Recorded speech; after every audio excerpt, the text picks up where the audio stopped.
నమస్కారం ప్రజలారా. అన్న జగనన్న ఈరోజు అరటేసినటువంటి రైతుల్ని పరామర్శించేదాన్ని పోయినాడు.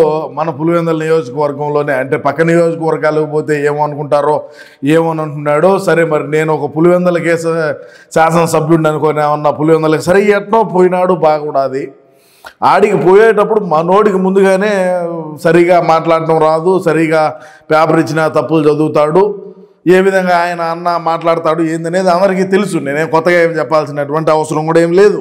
అందులో భాగంగా అసలు అన్న ఏం మాట్లాడుతున్నాడో ఒకసారి విందాం. పక్కన నిలబెట్టిన మనసులన్నా ఎట్ట వాళ్ళు పెట్టాలనేది కూడా తెలియకుండా ఎట్ట పెడతారయ్యా, ఎట్టంటే అట్ట పెడితే ఏం చేస్తావో. సరే, అన్న మాట్లాడే ముందు ఒకసారి ఏం మాట్లాడుతున్నాడు మనం వినే ప్రయత్నం చేద్దాం, వినండి.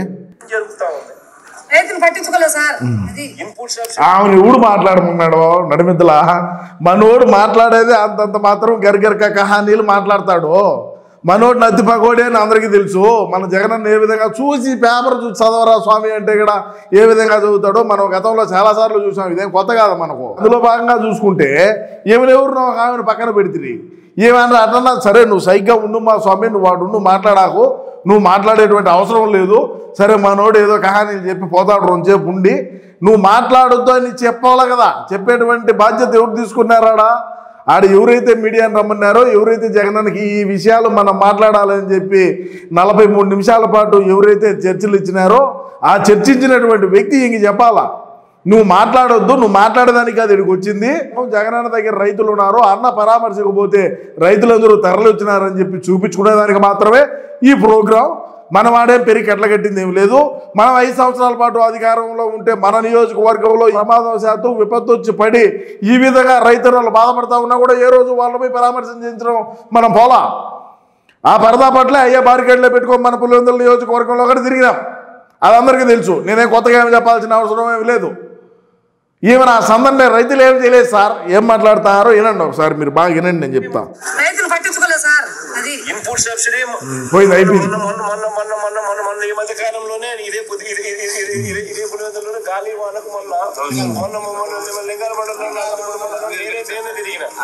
నేను తిరిగినప్పుడు మొన్న లింగాలని 11 సార్లు అన్నాడు.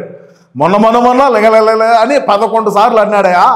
ఈమెని ఊడ్రా స్వామి పక్కన పెట్టింది, ఏదో మాట్లాడదామని వచ్చినాడు. ఆమె నడిపిద్దలా దూరి రైతులను పట్టించుకోవలే సార్ అనింది. అంటాం మనోడు కలాస్ అయిపోయింది, ఇంకేం లేదు. అలా ఊలే మాట్లాడే ఏదో అంటాడు. 11 సార్లు ఏది చెప్పినా కూడా నామస్మరణ చేస్తాడు. సరే, ఏది ఏమైనప్పటికీ రాష్ట్ర ప్రజలారా, నేను ఏం చేస్తున్నా అంటే మనోడు ఒక కమీడియన్ అని అందరికీ తెలుసు. నేనేం కొత్తగా ఏం చెప్పాల్సిన అవసరం లేదు. 151 స్థానాలతో ఒక అవకాశం అని చెప్పి రాష్ట్ర ప్రజానీకం అంతా ఏకమై మన జగనన్నను ముఖ్యమంత్రిని చేస్తే ఆ రోజుల్లోనే ఏ విధమైనటువంటి ప్రవర్తన, ఏ విధంగా పనితీరు, ఏ విధంగా రైతులను ఆదుకోవడం, ఏ విధంగా రాజధాని నిర్మాణం, ఏ విధంగా నిరుద్యోగులకు ఉపాధి అవకాశాలు, ఏ విధంగా పెట్టుబడులు తీసుకొని వచ్చినాడు, ఏ విధంగా రాష్ట్ర ఆదాయాన్ని పెంచినాడు, ఏ విధంగా రాష్ట్ర అప్పులు పాలు దోచినాడు, ఏందనేది మన శక్తి సామర్థ్యాలన్నీ కూడా రాష్ట్రంలో ఉండేటువంటి ప్రజానీకం చూసినారు. మనం చేసినటువంటి మంచి రాష్ట్ర ప్రజానీకం చూసినారు. మనం ఏ విధంగా ఇంట్లో వాళ్ళకి మంచి చేసినాము చూసినారు. ఏ విధంగా రాష్ట్రంలో ఉండేటువంటి ప్రజానీకానికి మంచి చేసినాము చూసినారు. నువ్వు ఈరోజు పులివెందులకు పోయి ఆ రైతుల దగ్గరికి పోయి ఆడేదో లింగాల మండలంలో అణిచిట్లు వేసినట్టు వాళ్ళను పరామర్శ చేయనని చెప్పి పోయి ఎందుకు జగనన్న? ఎవడు నమ్ముతాడు మనల్ని? ఎవడు నమ్మేటువంటి పరిస్థితుల్లో లేరు. నమ్ముతారని ఇంకా మనోళ్ళు నిన్ను నమ్మించినారు చూడు, అది మ్యాజిక్. రాష్ట్ర ప్రజానీకము కూటమి వాళ్ళని నమ్మలేదు జగనన్న, నిన్నే నమ్ముతున్నారు.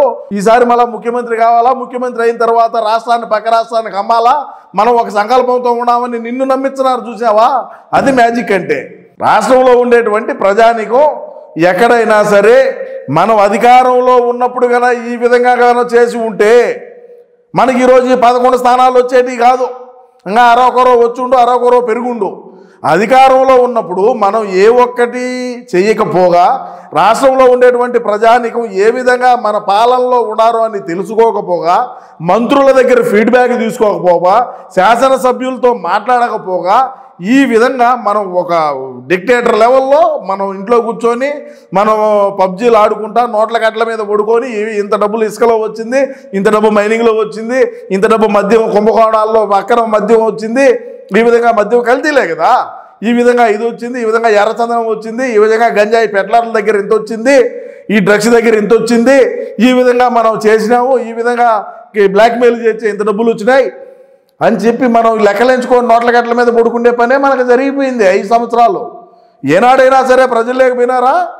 పరదాపట్లు బారికేళ్ళు ఈ తోపుడు బండ్ల వాళ్ళు ఏదైనా చిరు వ్యాపారస్తులు వాళ్ళు ఇల్లు ఉంటే వాళ్ళందరూ షట్టర్లు వేసుకోవాలన్నా ఈయన వస్తూ ఉంటే, హెలికాప్టర్లో పోతా అంటే కింద చెట్లు కొట్టేయాలా, అదేదో సినిమాలో పైన హెలికాప్టర్ పోతా ఉంటే కింద ట్రాఫిక్ ఆపినట్టు ఉన్నదా? అట్టగడ ఆపుంటారు మనోళ్ళు ఏమన్నా. సో నేనేం చెప్తానంటే రాష్ట్ర ప్రజలారా, మా జగనన్న ఇటువంటి వింత వింత చేష్టలు వింత వింత పనులు రాబోయే రోజుల్లో ఇక చాలానే చేస్తాడో. సరే, ఏది ఏమైనప్పటికీ ఆ మహిళ ఎవరైతే మాట్లాడినా నడిమితల ఎవరైతే రాయేసిందో ఆ రాయి ఏకింటా ఉంటే ఏమన్నా మొన్న అనేది లింగాలు అనేది ఒకరు బాగా మాట్లాడుండేమో, ఇంకొద్దిగా ప్రిపేర్ అయ్యిండేది ఏదన్నా రాష్ట్ర ప్రజానికానికి తెలియజేసేటువంటి ప్రయత్నంలో ముందుకు పోయిండు. ఆమె ఒక రాయి వేయటం మనోడు అంతటితో కథం అయిపోయింది. ఇంకా మళ్ళీ ముందుకు ఏం పోవాలనో ఎరకెట్ రావాలనో అర్థం కాక 11 సార్లు మొన్న లింగాల అనేది నామస్మరణం జపం చేసుకొని ఆ విధంగా ఇంటికి పోవడం జరిగింది. ఏది ఏమైనప్పటికీ కూడా మన జగనన్న పులివెందుల పర్యటన పైన మీ అమూల్యమైన అభిప్రాయాన్ని తప్పకుండా కామెంట్ రూపంలో తెలియజేయండి. నమస్కారం.